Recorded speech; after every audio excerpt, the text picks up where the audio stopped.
Hello everyone, welcome back to my channel. I am Abhishek. Chapter 20 mensuration कर रहे हैं और चैप्टर 20 मेंसुरेशन का आज हम एक्सरसाइज 20B का 8 क्वेश्चन करेंगे। 7 क्वेश्चंस तक हमने कर लिया था और सारी वीडियोस चैनल पे हमने अपलोड कर दिया, आप जाके देख सकते हैं। तो स्टार्ट करते हैं क्वेश्चन 8 से। आपसे कह रहा है find what length of canvas 1.5 metre in width is required to make a conical tent 48 meter in diameter and 7 meter in height given that 10% of the canvas is used in folds and stitching. Also find the cost of canvas at the rate of rupees 24 per meter. देखो, आप ये समझो कि canvas क्या होता है, पहले ये समझ लो। अगर मैं आपको दिखाऊं तो जो ये टेंट होता है ना, जो ये टेंट होता है, ये टेंट बनाने के लिए जो कपड़ा यूज़ होता है दैट इज़ कॉल्ड कैनवस। तो ये जो कैनवस होगा ना, कैनवस कैसा रहता है, ऐसे कपड़ा रहेगा, ये कपड़ा रहेगा और ये जाके ये कपड़ा इस पे लगेगा। ठीक है, जो भी आप स्टिच करोगे, फोल्ड करोगे, वैसे करके आप इसको एडजस्ट करके इस कपड़े को लगाओगे। बेसिकली आप क्या करते हो, सेंटर पे यहाँ पे इस कपड़े को रखते हो, फिर उसके बाद आप हर कोने चारों कोनों से स्ट्रेच करके आप इस पे इसको एडजस्ट करके कोन के शेप में इसको कैनवस कोनिकल टेंट बनाते हो। ठीक है, तो एक बात आपको समझनी है, ये जो कपड़ा होगा ये लगेगा कहाँ, तो ये वाले पार्ट पे लगेगा, दिस वाले पार्ट पे। तो ये क्या कहलाएगा, कर्व सरफेस एरिया।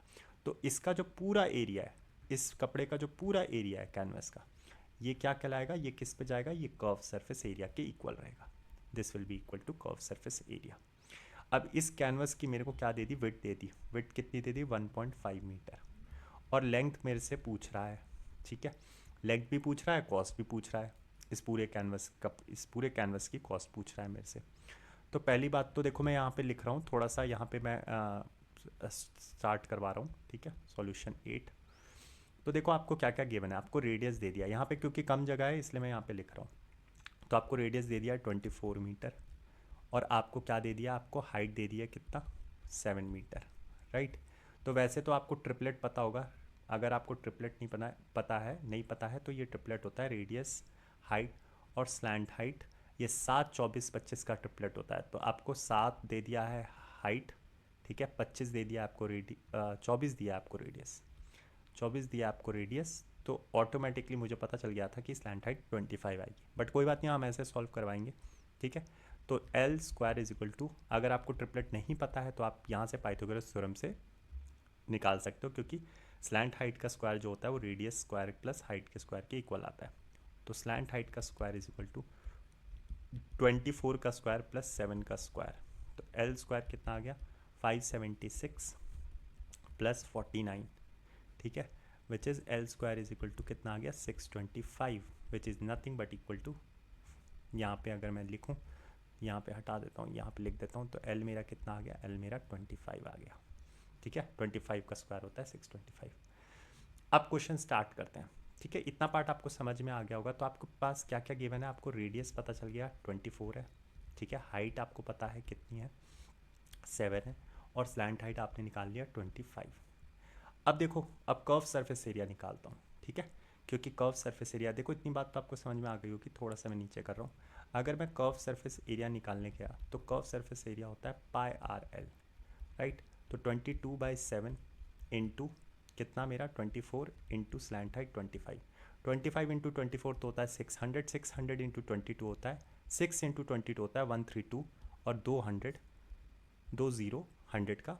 तो ये कितना आ गया मेरा, देखो सब मीटर में है, तो ये मीटर में, ये भी मीटर में, ये भी मीटर में। तो आपका जो कर्व सरफेस एरिया आएगा वो कितना आएगा, 132007। अब ध्यान से सुनना, बात क्या बोल रहा है, यहाँ पे बोल रहा है given that 10% of the canvas is use in fold and stitching. 10% किस में हो गया यूज़, फोल्ड और स्टिचिंग में। मान लो इस कैनवस का इतना पार्ट किस में चला गया, ये जो था 10% ये किस में चला गया, ये फोल्डिंग और स्टिचिंग में चला गया। तो ये 10% मैंने निकाल दिया। तो बचा कितना कैनवस, तो आप बोलोगे सर ये वाला पूरा पार्ट, इतना जितना है ये पूरा पार्ट मेरा कैनवस में बच गया, इतना पार्ट है ना, इतना पार्ट। और यही पार्ट किस में लगा होगा, यही पार्ट इस पूरे कर्व सरफेस एरिया पे लगा होगा, इस पूरे कर्व सरफेस एरिया पे लगा होगा। राइट। और ये पार्ट आया कितना है, अभी अगर मैंने कर्व सरफेस देखा तो कर्व सरफेस एरिया है 13200/7। तो अगर मैं दिखाऊं तो ये जो पार्ट आया, ये जो पूरा बीच का जो पार्ट आया है, ये जो 10% निकालने के बाद आया वो आया 13200/7। अब इसका 10% निकल गया, ठीक है, इसका 10% निकालो। तो 10% अगर मैं कैनवस का निकालूंगा तो क्या बोल रहा है, किस में निकल गया, फोल्ड एंड स्टिचिंग में। तो मैं क्या लिखूंगा, मैं बोलूँगा कि जो कैनवस था जो कि रिक्वायर था फोल्डिंग और स्टिचिंग के लिए, वो कितना था, 10% था। तो इस बात को मैं ऐसे लिख सकता हूँ, यहाँ पे लिखता हूँ मैं, पेन वही यूज़ करेंगे, रिक्वायर्ड, यहाँ से स्टार्ट करते हैं, थोड़ा स्पेस रहेगा, required canvas for folding and stitching, ठीक है, फोल्डिंग और स्टिचिंग के लिए वो कितना था। तो आप बोलोगे 13200/7 का 10%, 1/10। तो जैसे ही 1/10 देखा तो ये किसके इक्वल आ गया, 1320/7 के। मतलब आपको ये समझना है कि 10% जो है, ये जो 10% है ये किसके बराबर है, 1320/7 के बराबर है। अब ये 10% अगर मैं इस, ये जो कैनवस है जो कि इतना पार्ट लगा हुआ है इस पर, अगर मैं 10% इसमें जोड़ देता हूँ, ठीक है, तो ये मुझे पूरे कैनवस का एरिया मिल जाएगा। अभी कैनवस का एरिया नहीं है, अभी कैनवस आधा कटा हुआ है, ये 13200/7 इस पे लगा हुआ है, ये कर्व सरफेस एरिया पे लगा हुआ है, जिसमें से 10% बेचारा फोल्डिंग और स्टिचिंग में चला गया है। तो इतना पार्ट निकल चुका है, तो कैनवस का ग्रीन वाला ही पार्ट बचा हुआ है।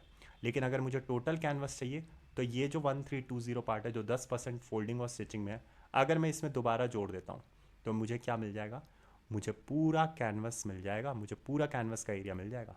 तो मैं क्या करूँगा, मैं इसको जोड़ूंगा किस में, टोटल कैनवस रिक्वायर्ड। अगर मुझे पूरा कैनवस चाहिए, टोटल कैनवस रिक्वायर्ड, तो मैं क्या करूँगा, मैं इस 13200/7 में ये ऐड कर दूंगा, 13200/7। तो मेरा कितना आ जाएगा, ये मेरा पार्ट कितना आ जाएगा, 14520/7 मीटर स्क्वायर। ये मेरा क्या आ गया, टोटल कैनवस आ गया, टोटल कैनवस रिक्वायर्ड, क्योंकि जो 10% फोल्डिंग और स्टिचिंग में था वो मैंने दोबारा ऐड कर दिया, ठीक है। तो मेरे पास टोटल कैनवस का एरिया मिल गया। और टोटल कैनवस का एरिया किसके बराबर है, किसके बराबर है, अगर मैं देखूं तो देखो ये लेंथ थी और ये विड्थ थी।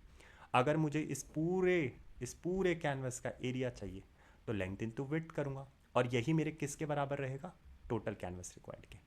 तो टोटल कैनवस एरिया अगर मैं देखूँ, तो टोटल कैनवस एरिया अगर मैं देखूँ तो किसके बराबर आएगा, this will be equal to 14520/7 which is nothing but length into width.